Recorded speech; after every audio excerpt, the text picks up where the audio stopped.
Undang-Undang Pasal 1 ayat 3. Negara-negara hukum, tunduk dan taat kepada hukum. Ini bukan kue lapis, ini bukan ondel-ondel. Ini yang harus ditaati oleh seluruh penegak hukum. Khusus dalam kasus Mbak Nikita Mirzani ini. Bila ingin menghukum Mbak Nikita Mirzani, bila ingin mencari kebenaran material dari dugaan kejahatan yang dilakukan oleh Mbak Nikita Mirzani, harus tunduk dan taat prosesnya kepada hukum formil. Apabila tidak tunduk, apabila melanggar, maka dia wajib dibebaskan.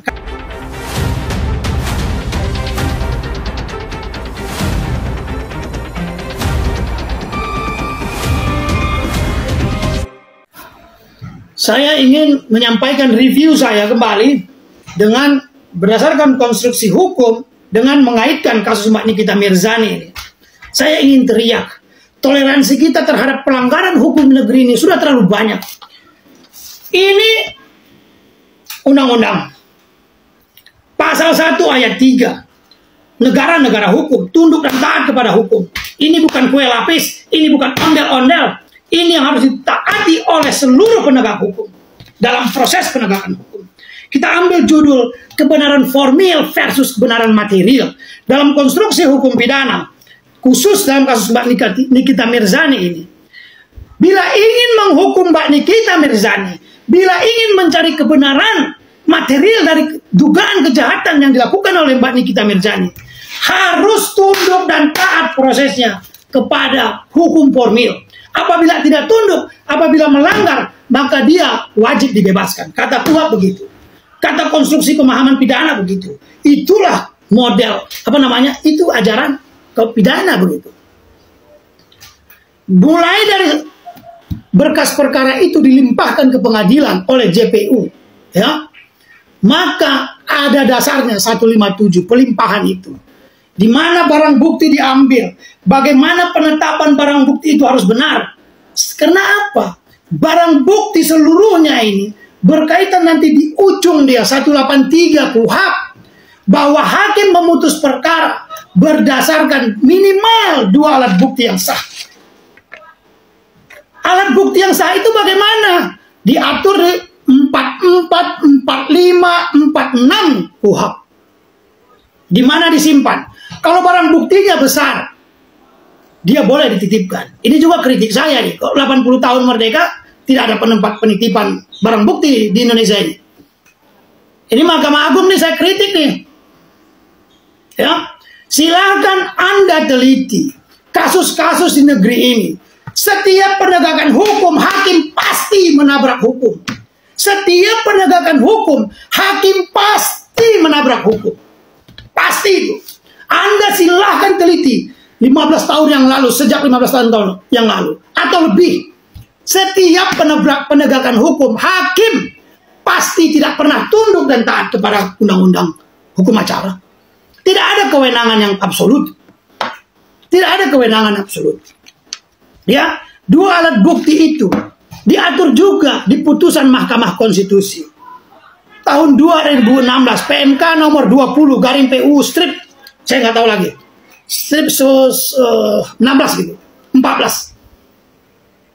Itu yang disebut dengan doktrin unlawful evidence atau X rules. Bukti itu harus benar, harus sah. 2 alat bukti itu harus sah, bukan bukti yang tidak sah. Ya, dakwaan juga begitu. Harus benar. 143A KUHP harus tunduk kepada yang lain-lain. Sebab apa? Kalau tidak sah buktinya, maka tidak ada hukuman. Quod nullum est nullum prodicit effectum. Apa yang tidak sah tidak melahirkan akibat hukum. Apabila barang bukti yang disebutkan di 183 KUHP itu, 2 alat bukti yang sah, tidak sah diambilnya, maka tidak ada hukuman. Begitu juga dakwaan. Nullum crimen sine accusatione. Tiada seorang pun dapat dihukum tanpa dakwaan yang jelas. Video-videonya sudah saya jelaskan sebelumnya. Saya ingin bacakan Saya ingin bacakan. Anda baca pasal 181 KUHP. Apa bunyinya? Ya, 181 KUHP. Saya bacakan ya. Bunyinya begini. Saya cari dulu sebentar. Oke. So, saya bacakan ya. Hakim ketua sidang. Saya bacakan ya. Hakim ketua sidang memperlihatkan kepada terdakwa segala barang bukti dan menanyakan kepada terdakwa, menanyakan kepada ia, apakah ia mengenal benda itu dengan memperhatikan ketentuan sebagaimana dimaksud dalam pasal 45. Tadi saya sudah sebutkan pasal 4, 45, 44, 45, 46. Pernah nggak Anda lihat di proses pengadilan, khususnya di pengadilan Mbak Nikita Mirzani ini dilakukan? Seorang artis yang diliput oleh media. Pernah nggak? Makanya saya bilang, di seluruh pengadilan di Indonesia ini, setiap hari menabrak hukum hakimnya. KUHP tidak ada kewenangan absolut. Ius punendi, kewenangan negara menghukum. Di bawah itu ada debet puniri, potes puniri. Kewenangannya dibatasi, tidak absolut. Tunduk dan taat pada aturan hukum. Atau nulla potestas sine lege. Tiada kewenangan tanpa hukum. Setelah ada kewenangan menghukum yang dibatasi tadi, maka baru ketika mereka tunduk dan taat itu, maka baru ada debet puniri, kewajiban untuk menghukum. Kebenaran formil tidak boleh dikesampingkan untuk mencari kebenaran material. Apa tuntutan dan tujuannya itu? Penegak hukum itu benar, baik dari polisi, jaksa, dan hakim. Di negeri kita, Pak, itulah yang menyebabkan korupsi di mana-mana. Itulah yang menyebabkan ketidakadilan di mana-mana. Hakim melanggar hukum. Pernah Anda lihat pasal 181 itu praktekkan oleh hakim. Jadi makna aktif hakim itu di situ. Salah satunya dia menanyakan, kamu kenal? Didatangkan saksi ahli, 180 KUHP diatur. Kalau dia keberatan terdakwa, hakim bagaimana? Baca ayat 1, ayat 2, ayat 3, ayat 4 KUHP 180. Pernah Anda sebutkan itu?